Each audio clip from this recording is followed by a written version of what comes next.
Geomorfologi fluvial adalah bidang studi yang fokus pada bagaimana bentuk alur sungai dan proses aliran air yang berkembang di berbagai skala ruang dan waktu. Geomorfologi fluvial juga mempertimbangkan pengaruh dari peristiwa masa lalu untuk menjelaskan bagaimana bentuk alur sungai terbentuk hingga saat sekarang.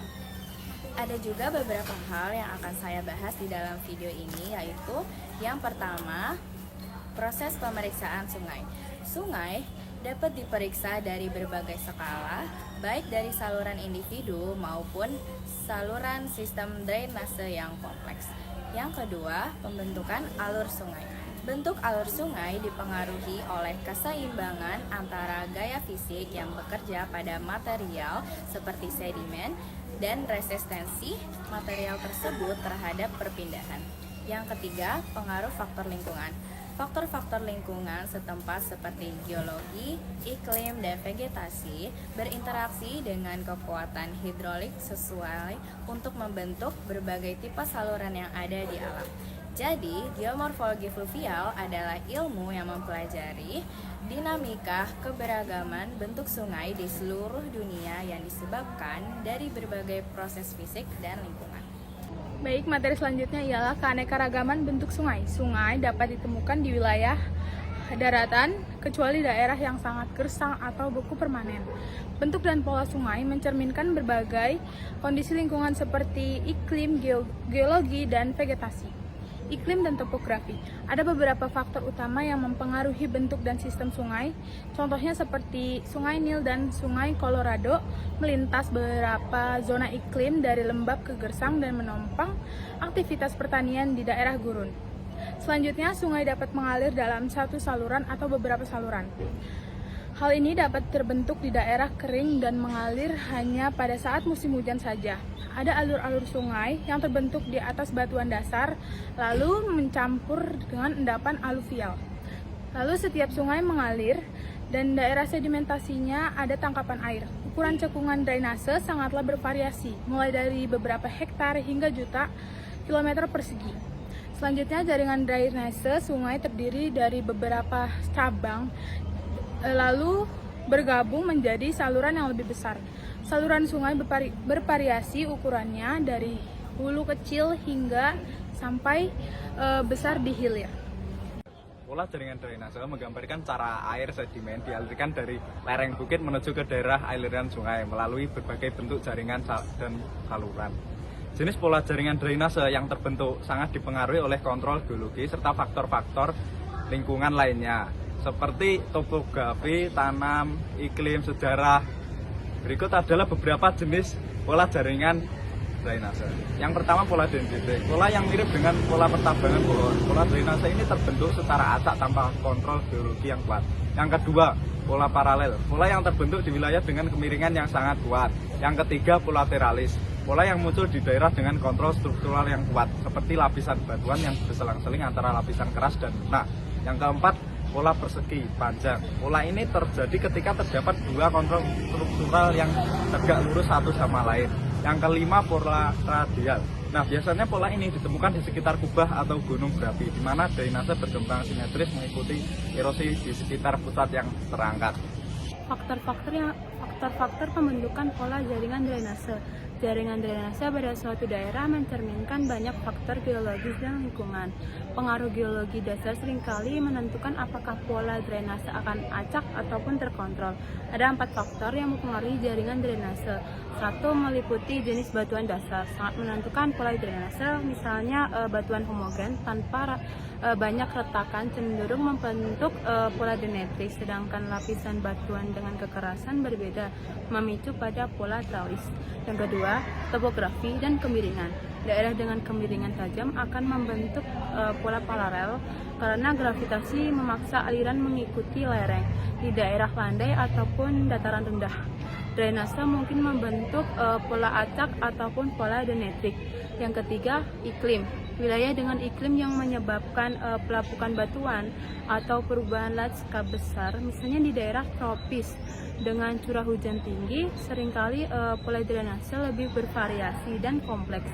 Dan yang keempat, aktivitas tektonik yang menyebabkan kenaikan atau penurunan tanah dapat mengubah pola aliran sungai seperti dalam kasus pola radial pada gunung berapi. Selain itu, pada sungai dapat mempertahankan pola drainase lama meskipun ada perubahan geologi yang terjadi seiring waktu.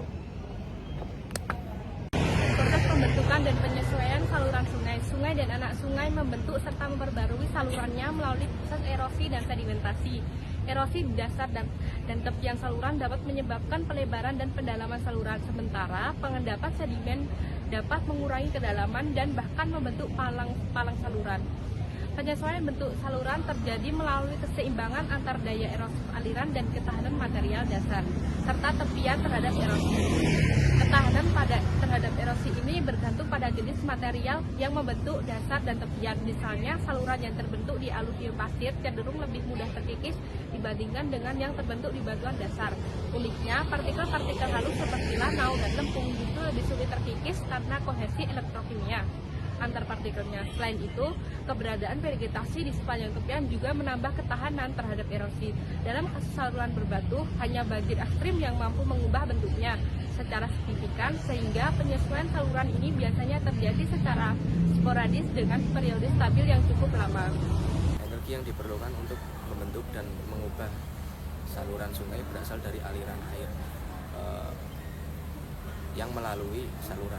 Ketersediaan energi untuk setiap panjang saluran itu bergantung pada dua faktor.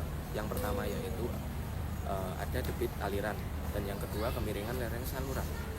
Selanjutnya ada peningkatan kedua faktor ini akan mempengaruhi daya aliran, sehingga meningkatkan potensi untuk melakukan pekerjaan geomorfologi seperti pengangkutan sedimen dan erosi. Akan tetapi, sebagian besar energi yang digunakan untuk mengatasi berbagai jenis hambatan aliran, termasuk gesekan antara air yang mengalir dengan batasan saluran, gesekan di tikungan, anak tangga, serta turbulensi aliran itu sendiri. Akibatnya hanya 5% energi sungai yang tersisa untuk melakukan pekerjaan geomorfologi, sementara 95% lainnya digunakan untuk mengatasi hambatan aliran. Aliran di saluran alami bervariasi karena serangkaian kondisi seperti aliran normal, banjir, dan kekeringan. Fluktuasi ini mempengaruhi pasokan sedimen dari waktu ke waktu, sehingga menyebabkan penyesuaian bentuk saluran sungai. Karakteristik aliran sangat menentukan bentuk saluran, di mana debit rata-rata biasanya meningkat seiring ukuran daerah drainase. Namun, variasi dalam rezim aliran atau iklim sungai seperti perubahan musiman dan frekuensi banjir juga memainkan peran penting. Proses erosi, pengangkutan, dan pengendapan di saluran bergantung pada pasokan sedimen dari hulu maupun yang terkikis secara lokal. Selain volume sedimen, distribusi ukuran partikel juga berpengaruh. Sedimen halus seperti lempung dan pasir terbawa beban tersuspensi yang dapat diangkut cukup jauh, sementara sedimen kasar diangkut lebih dekat dengan dasar saluran sebagai beban dasar. Endapan material kasar ini membentuk palang saluran yang sering menjadi ciri saluran aluvial, sedangkan endapan sedimen halus mencirikan saluran yang didominasi beban tersuspensi. Penyesuaian bentuk saluran tidak hanya dipengaruhi oleh aliran dan pasokan sedimen saja, tetapi juga dibatasi oleh pengaturan lembah. Nah, faktor-faktor seperti substrat saluran, vegetasi, dan kemiringan lembah ini juga mempengaruhi kemampuan saluran untuk mengalami erosi dan migrasi. Misalnya, kemiringan lembah menentukan kecuraman saluran yang bersama dengan debit aliran itu mengontrol daya erosi. Saluran yang mengalir di atas gradien yang sangat landai itu biasanya seringkali memiliki energi yang sangat terbatas, sehingga kemampuan untuk melakukan penyesuaian bentuknya itu juga terbatas. Lalu ada tingkat pembatasan lembah juga menjadi pengaruh penting di mana saluran yang melintasi dataran banjir luas dapat beririgasi bebas. Sementara yang dibatasi oleh dinding lembah itu mengalami keterbatasan dalam penyesuaian bentuk dan perilaku alirannya. Bentuk aliran sungai. Saluran sungai terbentuk dari berbagai faktor lingkungan yang menghasilkan berbagai bentuk dan perilaku aliran sungai. Secara umum, terdapat 4 tipe utama saluran aluvial, yaitu 1. Saluran lurus, yaitu saluran yang jarang ditemui karena kebanyakan sungai mengalami variasi pada pola aliran. Saluran ini cenderung stabil karena migrasi yang lambat yang terutama pada bagian terbuat dari material yang kuat seperti lempung yang kohesif. Yang kedua adalah saluran berkelok-kelok atau meandering, yaitu tipe saluran yang jenisnya substraksi seperti pasir, tanah liat, dan memiliki variasi tingkat kelokan erosi terjadi di sisi luar tikungan, sementara pengendapan di sisi dalam memungkinkan saluran mempertahankan lebar kelokan biasanya beradaptasi dengan ukuran saluran dan berubah seiring berjalannya waktu. Yang ketiga, ada saluran berkepang atau braided yang memiliki aliran berbagai di sekitar jeruji atau pulau-pulau kecil di sekitarnya. Saluran ini membutuhkan pasokan sedimen yang berlipat dari hulu dan sangat dinamis seiring berubah dalam waktu singkat. Yang keempat, ada saluran bercabang atau embracing, yaitu terbagi menjadi beberapa cabang saluran yang stabil, dan seiring ditumbuhi vegetasi, saluran ini memiliki migrasi lateral yang rendah dan dapat berbentuk kembali saat banjir. Berikutnya yaitu saluran batuan dasar. Saluran batuan dasar adalah saluran sungai yang mengalir melalui batuan dasar yang lebih keras dan tahan terhadap erosi dibandingkan dengan saluran aluvial.